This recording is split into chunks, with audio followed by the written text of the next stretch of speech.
여러분 안녕하십니까? 잠시 후 자정부터 수도권에서 사회적 거리두기 2단계가 시작합니다. 여기에 맞춰 서울시가 연말까지 한 달 남짓 동안 1,000만 시민 긴급 멈춤이라는 사실상 3단계 수준의 거리두기를 적용합니다. 연말 모임과 이동량을 최소화하기 위해서 밤 10시 넘어서는 대중교통의 운행을 줄이고 10명 이상 집회는 전면 금지하기로 했습니다. 서울시의 선제적이고 강력한 조치 내용을 남상호 기자가 보도합니다. 아직 집계가 완료되기 전인데도 서울의 코로나19 확진자는 엿새 연속 100명을 넘어섰습니다. 이에 따라 서울시는 내일부터 연말까지 거리두기 2단계보다 강화된 긴급 멈춤 기간에 들어가기로 했습니다. 이를 위해 최근 3달 서울의 확진자 5,600여 명을 분석해 종교시설, 요양시설, 실내체육시설, 교육시설 등 집단 감염에 취약한 10대 시설을 추렸습니다. 이번 감염은 생활 감염을 통한 전방위 확산이 특징입니다. 이제 더 이상 안전한 곳은 없습니다. 종교시설에는 비대면 온라인 예배를, 콜센터에는 재택근무를 강력히 권고했고 요양시설 면회는 금지됩니다. 실내체육시설 샤워실과 목욕탕 한증막 운영이 중단되고 방문 판매 홍보관 인원은 10명으로 학원 스터디룸 공용공간 이용은 정원의 50%로 제한됩니다. 10명 이상 모이는 집회도 다시 금지돼 모래로 잡혀있는 민주노총 총파업 집회도 제한 대상이 됐습니다. N차 감염 우려가 높은 서울의 특성을 반영해 사회적 거리두기 3단계 준하는 선제적인 조치를 취했습니다. 연말 저녁 모임 축소를 유도하기 위해 밤 10시부터 버스와 지하철의 운행 횟수는 20% 줄어듭니다. 수능 일주일 전부터는 서울시와 시교육청, 구청이 함께 학원과 교습소 1,800곳과 수험생들이 자주 찾는 음식점과 카페 등에 대한 집중 점검에도 들어갈 예정입니다. MBC 뉴스 남상호입니다. 정부는 이번 거리두기 2단계 조치를 일단 2주 정도 유지할 거라는 입장인데요. 밤 9시 이후 사실상 영업을 끝내야 하는 업종은 언제쯤 장사를 다시 정상적으로 하게 될지 걱정이 클 수밖에 없습니다. 박윤수 기자가 업주들을 만나봤습니다. 서울 홍대 앞 동전 노래방. 주로 밤늦은 시각부터 새벽까지 손님들이 몰리는 유흥시설입니다. 하지만 거리두기 2단계가 시행되면 밤 9시 이후 영업이 금지됩니다. 24시간으로 운영을 하면서 새벽에도 손님분들이 많았는데 손님들이 이제 새벽에 이용할 수 없게 되니까 아무래도 타격이 좀 있습니다. 1, 2차 대유행을 간신히 넘겼는데 이번에는 또 얼마나 갈지 걱정이 앞섭니다. 매출이 한 절반 정도 줄 것이라고 예상이 되는데 고용적인 저희 일자리 이제 줄어들 수도 있지 않을까 이렇게. 카페도 오늘 자정 이후 매장 안에 손님이 머물 수 없고 포장과 배달 주문만 받아야 합니다. 배달 관련된 업체들이나 여러 채널을 좀 사용을 해서 좀 더 주문을 많이 들어오게끔 온라인 판매도 좀 많이 늘려볼 생각입니다. 결혼식과 장례식 입장객은 100명 이하로 제한되고 놀이공원은 수용 가능 인원의 3분의 1까지만 입장할 수 있습니다. PC방과 영화관, 공연장에서는 좌석을 한 칸씩 띄워 앉아야 하고 음식 섭취가 금지됩니다. 초중학교는 전교생의 3분의 1만, 고등학교는 3분의 2까지 등교할 수 있습니다. 학원은 8제곱미터당 1명으로 인원이 제한됩니다. 또 독서실과 스터디 카페는 칸막이가 없으면 절반까지만 입장할 수 있고 밤 9시 이후에는 운영이 중단됩니다. 3단계에 준하는 조치를 내린 서울의 경우 내일부터 시내 어린이집 5,380곳이 모두 휴원에 들어가고 최소한의 긴급 보육만 제공합니다. 정부는 거리두기 2단계 격상의 성패가 국민들의 협조에 달렸다고 재차 강조했습니다.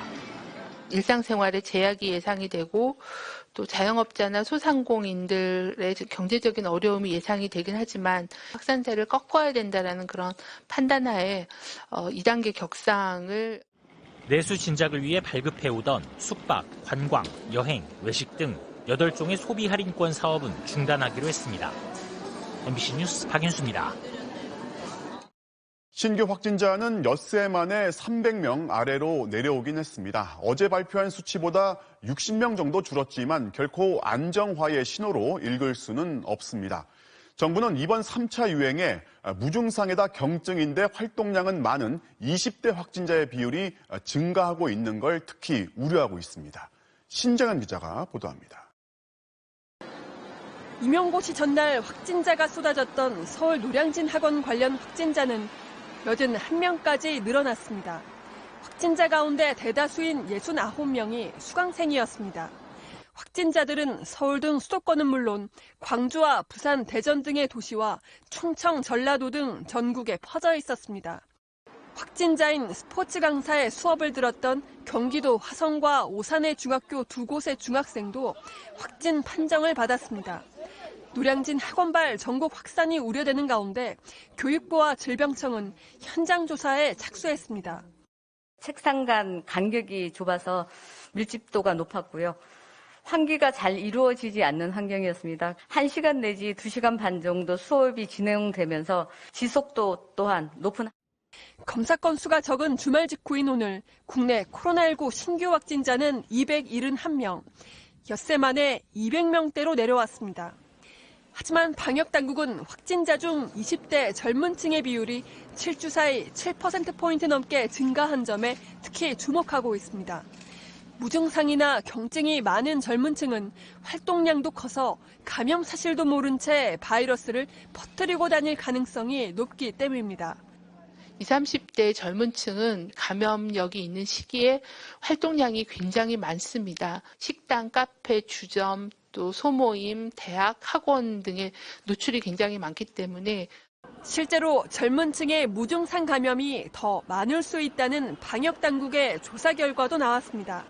국민 1,300여 명과 입영장정 6,800여 명을 대상으로 항체 검사를 했더니 항체가 있는 비율이 일반인은 0.07%, 20대 초반이 대다수인 입영장정은 0.2%로 나타났습니다. 입영장정이 일반인보다 3배가량 높게 나타난 겁니다. 이는 젊은 층 중에 숨은 감염자가 훨씬 많을 수 있음을 입증하는 셈이어서 방역당국은 이들이 N차 감염의 원인이 될 수 있다고 우려했습니다. MBC 뉴스 신정현입니다. 호남 지역도 내일부터 거리 두기를 1.5단계로 올릴 정도로 상황이 좋지 않은데 우려했던 병실 부족 상황이 현실화하고 있습니다. 연초 대구 경북 지역을 연상시키는데 비수도권의 의료 여건은 이렇게 열악합니다. 김한수 기자가 취재했습니다. 지난 16일 38도가 넘는 고열과 복통에 병원을 찾은 김영부 씨. 119 응급차를 타고 목포의 한 병원에 도착했지만 진료를 받지 못했습니다. 병상이 없다는 게 이유였습니다. 이후 찾아간 또 다른 병원 두 곳에서도 같은 대답을 들었습니다. 구급차에서 1시간 이상 시내를 병원을 찾아 헤매다가 결국 김 씨는 선별진료소에서 코로나19 검사와 해열제 등 응급량 처방을 받고 집에 돌아왔고 두 차례 음성 판정을 받은 뒤인 닷새 만에야 입원을 할 수 있었습니다. 병원 진단 결과 식중독으로 판정돼서 그동안에 엄청난 고생을 하고 발열과 호흡기 증상을 보이는 응급 환자들은 격리 병상이 갖춰진 중증 응급진료센터에 입원해야 하지만 현재 전남에는 병원 3곳에 20병상이 전부. 한번 격리 응급실에 입원하면 코로나19 음성 판정을 받을 때까지 머물다 보니 병상은 늘 포화 상태입니다. 발열 환자들은 지금 코로나 검사를 상당수 진행을 하고 있는데 이 코로나 검사 결과가 확인될 때까지 이 환자를 빼지를 못하거든요. 매일 200명가량 발생하는 전남 지역 발열 응급 환자의 대부분은 코로나19 검사 결과가 나올 때까지 집에서 기다려야 하는 겁니다. 코로나하고 독감하고 이렇게 한꺼번에 이렇게 진단할 수 있는 키트가 현재 개발이 돼서 현재 병원 쪽으로 보급이 되고 있거든요. 전라남도는 응급 진단 키트를 중증 응급진료센터에 우선 보급하는 한편 안심병원 등의 응급 환자들을 위한 격리실을 추가하겠다고 밝혔습니다. MBC 뉴스 김한수입니다.